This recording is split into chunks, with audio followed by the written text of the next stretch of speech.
जो नए हालात हैं, बिल्कुल, जिन हालात में हिंदू मुसलमान और ये सारा सिलसिला है, इस सिलसिले के बीच में शर्मा जी की चाय की दुकान के ऊपर मोहम्मद शरीफ माता वैष्णो देवी के श्रद्धालुओं को चाय पिलाते थे।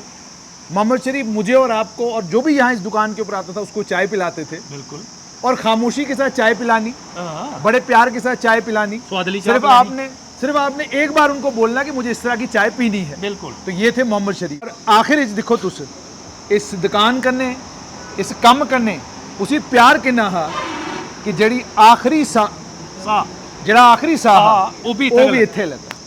चुल्हे वाली चाय, ये वही जगह है जहाँ पर मशहूर चूल्हे वाली चाय, यानी इसे हमारी डोडा की ज़ुबान में द्वान कहते हैं और डोगरी ज़ुबान में इसी के आखदे सर चूल्हा, इसी आखदे ने चूल्हे वाली चाय। यहाँ पर एक चचा मिलते थे, उनसे अक्सर हमारी मुलाकात होती थी। उनका नाम था मोहम्मद शरीफ। मोहम्मद शरीफ के पास मैंने तो कम से कम लगभग पिछले 10 साल लगातार चाय पी है। और यहाँ पर रुकना, पनीर का पकौड़ा, चाय और उसके बाद मठी। और उनकी सबसे ख़ास बात ये थी, उनके चेहरे पे हंसी बड़ी कम नज़र आती थी, लेकिन जब वो मुस्कुराते थे तो वो जो उनकी मुस्कुराहट होती थी वो मुस्कुराहट बड़ी देखने वाली होती थी। आज यहाँ पर आए तो इनसे मुलाकात हुई, इनसे पूछा मैंने कहा शरीफ साहब तो दिख नहीं रहे यहाँ पर। तो उनने कहा जी कि 6 महीने पहले उनका देहांत हो गया। यकीन मानिएगा कि दिल कांप गया, रूह कांप गई इस बात से कि हुआ क्या। तो उनने कहा जी कि वो रात को यहाँ सोए हुए थे, सोए हार्ट अटैक हुआ और हार्ट अटैक के कारण जो है उनकी मौत हो गई। अब ये कुछ जगहें ऐसी हैं, बिल्कुल तो दिखा है सर, बिल्कुल आज इतने देखो चूल्हा भी है, चाह भी है, सकेतर भी है, कन्ने देखो दुनिया के चीज़ है।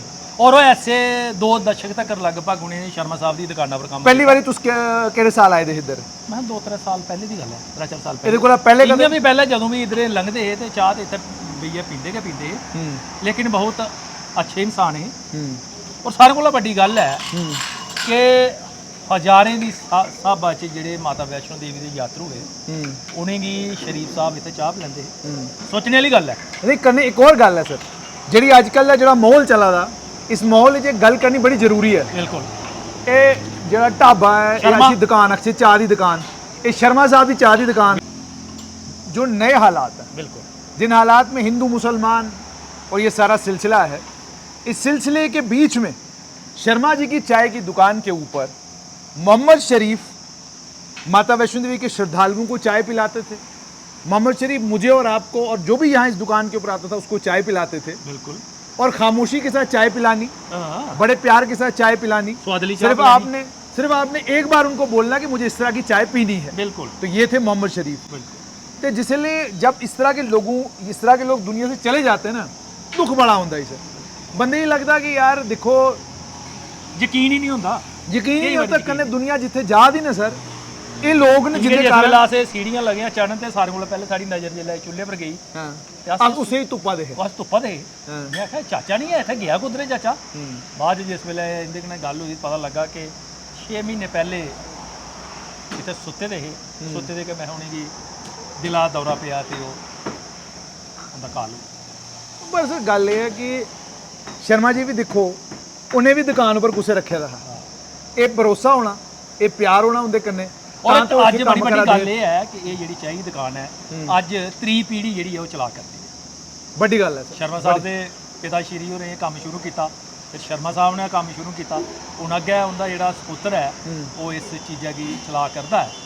बड़ी अच्छी गल है। देखो ये संसार गै ऐसा कि आना जाना तो इत्थे लगे रहा है, परमानेंट तो कोई इत्थे रहा नहीं। बड़े बड़े योधे सूरमे बड़े बड़े लोग जिहड़े वो अपना समय पूरा करिए टुरी है। इस वास्ते आउंदे न लोग जंदे न, पर उनदियां यादां उनदियां चेते उन्हें जिहड़े कम कीते ने, जिहड़ी कुसै दी चंगी गल आखी दी है उह चेता रहिंदा है। क्योंकि ये संसार जिहड़ा है ये आउणी जाना है। तुंदी गल बिल्कुल सही है सर। अगे मैं तुसें ये भी सुना कि दुनिया का देखो कम कियां चलदा, जिसले पिछे अस दिखदे ठीक है, अज इत्थे मोहम्मद शरीफ नहीं है, लेकिन साडा निक्का वीर कितने साल हो गए आपको यहाँ? 9 साल। क्या नाम है आपका? राकेश चौहान। कहाँ से हैं आप? लोकल इत्थे लोकल हो तुसी? हाँ। तुसें किन्ने साल होए? 9 साल। ते जेड़ा दूआ मुंडा इसी किन्ने साल होए? 10 साल। ते शर्मा साहब कन्नै चला दा कम्म, और तुस मिस करा दे शरीफ साहब हो रही?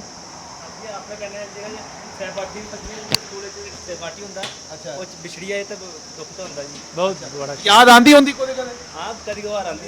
अच्छा, लेकिन ओ मैं हाँ।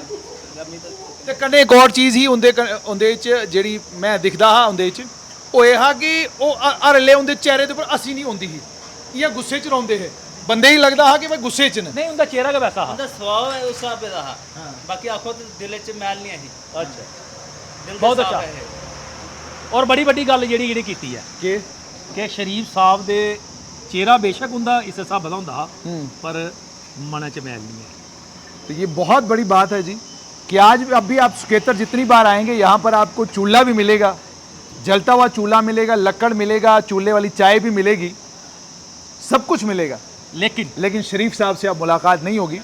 लेकिन बड़ा धन्यवाद शर्मा जी का और शरीफ साहब का कि यही लोग हैं जिन लोगों के कारण आज भी सृष्टि चल रही है, यही लोग हैं जिनके कारण आज भी लगता है कि सब कुछ वैसा ही है जैसा था पहले था। गर्मी थोड़ी कम हुई है, बरसात बेमौका होने लगी है, ये इस बात का इशारा है कि ऊपर वाला भी कह रहा है कि रिश्तों के अंदर सुधार करना बड़ा ज़रूरी है, और इस बात को समझना ज़रूरी है कि दायां हाथ बाएं हाथ के बगैर नहीं रह सकता। बिल्कुल। और अगर अस गल करचे, जे मैं गल करा सीधी जी अस गल करते गलें की गल करते, बिल्कुल, जे मैं गल करा तुंदे बगैर तो बनदी नहीं गल, नहीं बनती ना, ठीक है नहीं। गलें की गल भी तां पॉसीबल है जे सुरिंदर सागर है तो जुनेद हाशमी एह्दे कन्नै खलोए दा, तां करियै गल्लें की गल होंदी। ते मैं आखना तुसें भी कि गल्लां दी गल्ल करनी चाहिए, गल्लें की गल ही करनी चाहिए। कन्नै कि तुसें इत्थे जिसलै आओ ते तुसें भी याद आना चाहिए कि इत्थे एक मोहम्मद शरीफ होंदा हा जेह्ड़ा चाह् पलांदा हा, जेह्दे चेहरे दे उप्पर हसी कदें भी नहीं दिखी, लेकिन मना दा बड़ा साफ हा। और आखिर च दिक्खो तुस इस दुकान कन्नै इस कम कन्नै उसी प्यार किन्ना हा कि जेह्ड़ी आखिरी सा जेह्ड़ा आखिरी साह हा ओह् भी इत्थे लग्गा।